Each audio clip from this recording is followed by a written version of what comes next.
अस्सलाम वालेकुम जी, उम्मीद है आप सब खैरियत से होंगे। आज एक और बड़ी इंपॉर्टेंट वीडियो के साथ मैं हाज़िर हुआ हूँ। आप मेरी बैक साइड पे देख रहे होंगे। एक साइट है बैरियर टाउन में। हमने इसका प्लस्तर मुकम्मल कर दिया है और मतलब ग्रे मुकम्मल हो गया है तकरीबन। आई थिंक 99.9% जो है वो काम मुकम्मल है। और बट इसमें एक बड़ा इम्पोर्टेंट कुछ चीज़ें हैं जो मैं दिखाना चाहता हूँ। वो ये है कि आपने टाइटल भी देख लिया होगा कि प्लस्तर के ऊपर जो सफ़ेदी आई हुई है। मैं आपको दोबारा दिखाता हूँ। ये देख रहे हैं आप कि प्लस्तर के ऊपर कुछ जगहों पे सफ़ेदी माइल जो है वो आया हुआ है। ये भी सफ़ेदी आई हुई है, ये भी सफ़ेदी आई हुई है, ये भी आप सफ़ेदी देख रहे होंगे, यहाँ भी सफ़ेदी। ये जो है एफ्लोरेसेंस टाइप, ये है क्या चीज़? इसको थोड़ा और जूम करके दिखाता हूँ तो आप ये देख रहे होंगे कि ये सफ़ेदी जो है वो हमारी जो है वो प्लस्तर पे आई हुई है। अब पॉइंट ये है कि यार ये है क्या चीज़? ये क्या हमारे लिए नुकसानदेह है? क्या हमने रेत 2 नंबर इस्तेमाल की है? क्या हमने तराई सही नहीं की? क्या हमारा जो सीमेंट था वो एक्सपायर्ड था? या हमारी जो ईंटें हैं क्या वो 2 नंबर है? तो भाई ऐसा बिल्कुल नहीं है, ठीक है। जो आपको ये कह रहा है या जिसने आपको इस तरह गाइड किया है तो that is a completely false accusation. और ये एक नेचुरल फिनोमेना होता है और आज उसको मैं आपके बारे में बताऊंगा। मैंने ईंटों के ऊपर जो इवन सफ़ेदी आती है, आप यहाँ पे देख रहे होंगे कुछ ईंटें पड़ी हुई हैं। ये देख रहे हैं, ये कुछ ईंटें पड़ी हुई हैं, इनके ऊपर भी सफ़ेदी है।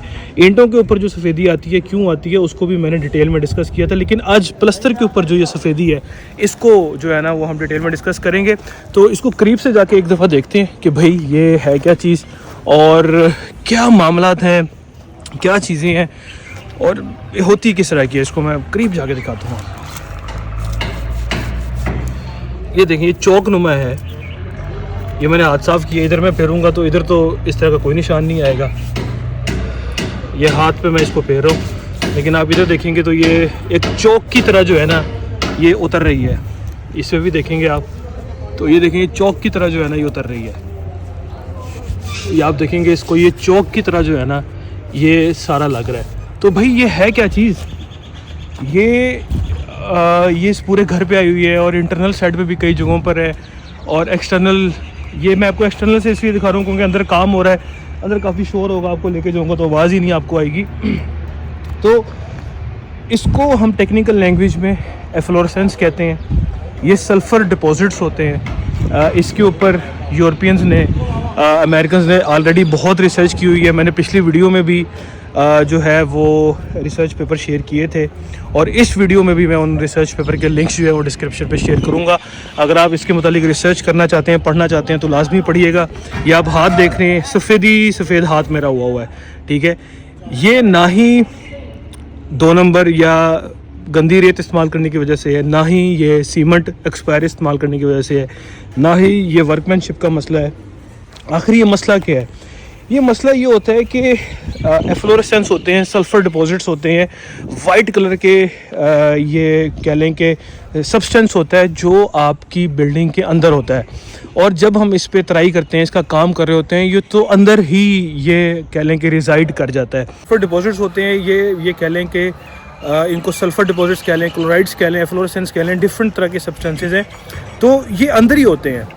ये जब आप ये मटीरियल के अंदर ही होते हैं, रेत के अंदर हो सकते हैं, सीमेंट के अंदर ये हो सकते हैं। तो जब आप इसकी तराई करके और काम ख़त्म करते हैं तो उसके बाद आपका प्रोजेक्ट सेटल होता है, आपके प्रोजेक्ट की ब्रीदिंग होती है, आपका प्रोजेक्ट टाइम लेता है और उसमें से जो मॉइस्चर है वो एवेपोरेट करता है।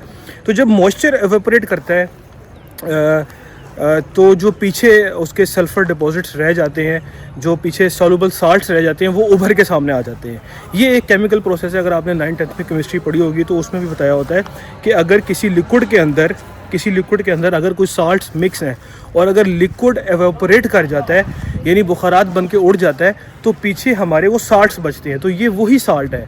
ये पानी के अंदर आपके ये कह लें कि अपना क्या कहते हैं, प्लस्तर के अंदर जब आप कर रहे होते हैं, तराई कर रहे होते हैं, तो हो सकता है ये पानी में हो सकता है ये रेत में हो सकता है ये सीमेंट में हो, बट ये मोस्ट ऑफ द टाइम पानी के अंदर होते हैं और या ईंटों के अंदर होते हैं। तो ये कब निकलते हैं? ये तब निकलते हैं जब पानी एवेपोरेट करता है, यानी इस स्टेज पे जो है ना ये अब निकलेंगे बाहर, क्योंकि पानी अंदर से एवेपोरेट कर रहा है, मॉइस्चर अंदर से निकल रहा है। और जब मॉइस्चर अंदर से निकल रहा होता है तो ये साल्ट जो है ये सरफेस के ऊपर आकर डिपॉजिट कर जाते हैं। ठीक है, अब इनका नुकसान ऐसा स्ट्रक्चरली तो कोई नुकसान नहीं है, या स्ट्रक्चर में या एस्थेटिकली ये बुरे लग रहे होते हैं, यानी एस्थेटिकली अगर आप देखें तो ये बुरे लग रहे हैं, लेकिन स्ट्रक्चरली इस प्रोजेक्ट का कोई नुकसान नहीं है। हाँ, एक चीज़ का बड़ा ख्याल रखना होता है, वो ये कि उसके ऊपर जब पेंट होगा तो उस चीज़ का आपने बड़ा ख्याल रखना है कि कहीं हम पेंट ऐसा ना कर दें कि मॉइस्चर उसके अंदर ऑलरेडी ट्रैप्ड हो, तो कल को वो पेंट जो है वो उतर सकता है, दरारें पैदा कर सकता है, और आप कह सकते हैं कि यार पता नहीं कोई पाइप लीक हो रहा है। तो वो ऐसे कोई पाइप नहीं लीक हो रहा होता,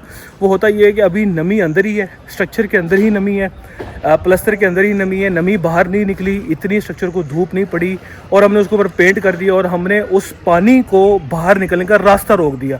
जब उस पानी का बाहर निकलने का रास्ता ही रुक जाएगा तो वो क्या होगा कि आपके पेंट को ख़राब करेगा। तो फिर विद टाइम ये होता है कि जो पेंट आप इसके ऊपर करते हैं वो ख़राब होता है। तो देयर आर सेवरल मेथड्स जो आने वाली वीडियोज़ में मैं बताऊँगा, वीडियो लंबी ना हो, इसको बड़ा शॉर्ट और प्रिसाइज रख रहे हैं कि इसका ऐसे कोई नुकसान नहीं है, लेकिन इसके ऊपर जब आप पेंट करेंगे तो you have to be very cautious. आपने प्रॉपर रेमेडियल मेजर्स को इस्तेमाल करना है ताकि आपका आने वाले वक्तों में पेंट ख़राब ना हो, क्योंकि हम इनको क्या है, इनको हमने साफ़ तो करना होता है, सफ़ेदी को हम साफ़ करते हैं, बट होता ये है कि अगर आपने इसको प्रॉपर टाइम नहीं दिया, प्रॉपर एक क्यूरिंग पीरियड कह लें नहीं दिया, क्यूरिंग पीरियड तो it's not a technical word, but एक प्रॉपर ब्रीदिंग स्पेस नहीं दी स्ट्रक्चर को, प्रॉपर मॉइस्चर बाहर नहीं निकला, तो ये क्या करेगा, कल को पेंट को ख़राब करेगा। ठीक है, अब पेंट को करने के क्या तरीके हैं वो इंशाल्लाह आने वाली वीडियोज़ में मैं आपको बताऊँगा, but for the time being ये सफ़ेदी भाई किसी भी किस्म के मसले की निशानदही या पेशीन गोई नहीं है।